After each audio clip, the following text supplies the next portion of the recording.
سلام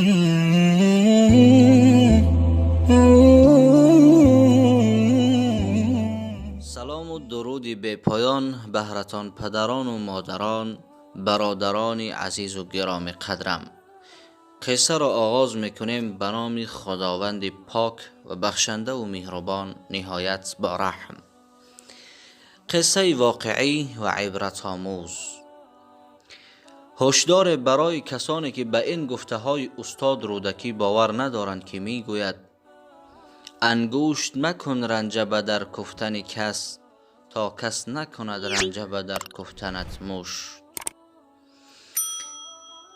قصه را چنین نقل می کند که با چند تن از دوستانم سواره تاکسی بودیم که راننده تاکسی برای اینکه ما را نصیحت کند که در این سین و سال جوانی امان خودمان را احتیاط کنیم به ما نصیحت کرد و گفت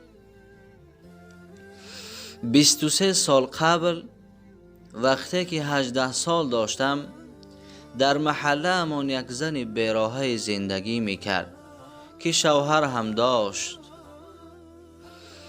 یک بار شیطان وسوسه هم کرد که با او رابطه داشته باشم، با او زنا بکنم، با او نزدیک بشوم. خلاصه میگوید وقتی که شوهرش نبود به خانه اش رفتم و مشغول شدیم، با او زنا کردم. پناه بر خدا. آخرهای کار بود که در خانه اش را زدند. زن زود لباسهایش را پوشید و رفت جانب در را گشاد که شوهرش آمده بود.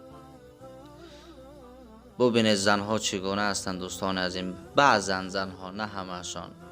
زن گفت مردک امروز خم شوربا تیار کردم، برو چند تا نان خریده بیار. میگوید شوهرش نیز رفت و من هم لباسهایم را پوشیدم و از آنجا رفتم. بعد از گذشت چند سال از این کار، یک روز پیش از انجام کار نصف روزی با تاکسی خانه رفتم.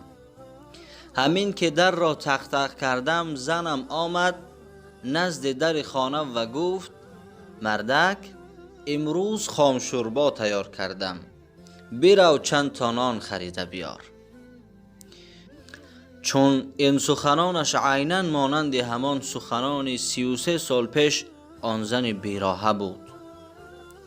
ناگهان میگوید خاطره از آن روز در ذهنم پیدا شد و دلم بیقرار گشت. زود رفتم در تاکسی نشستم و منتظر شدم. بعد از لحظه میگوید دیدم که جوانی از خانه‌ام بیرون آمد. فریادش کردم و گفتم ای جوان بیا سوار شو. جوان گفت تو کی هستی؟ گفتم سوار شو تا برایت بگویم که من کی هستم. میگوید وقتی که سوار شد گفتم من شوهر همان زنی هستم که چند پیش با او زنا کردی، با او مشغول بودی. میگوید جوان بعد از شنیدن این سخن از ترس میلرزید، تمام وجودش را عرق فرا گرفته بود.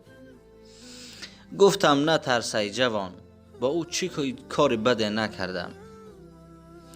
و او گفتم این جزای عمل خودم بود و خاطره دوران جوانیم را برایش نقل کردم و گفتم تو هم منتظر چنین روز باش ای جوان، تو هم منتظر باش که در آینده با خواهرت یا اینکه با مادرت خواه که با همسرت این کار را کسی انجام خواهد داد.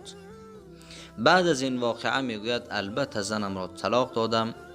این را برایتان گفتم که به رفتار و کردارتان اهمیت دهید و فریب وسوسه های شیطان را نخورید. اینک رسیدیم دوستان به پایان یک قصه دیگر. باقی در امان الله پاک باشید. فکر و عقیده های خود را بنویسید و ویدیو را به دیگر دوستانتان در ایما و دیگر و شبکه های اینترنتی پهن کنید و ما باشد کوشش میکنیم برایتان بهترین قصه ها را پیشکش نماییم. خدا یار و مددگارتان.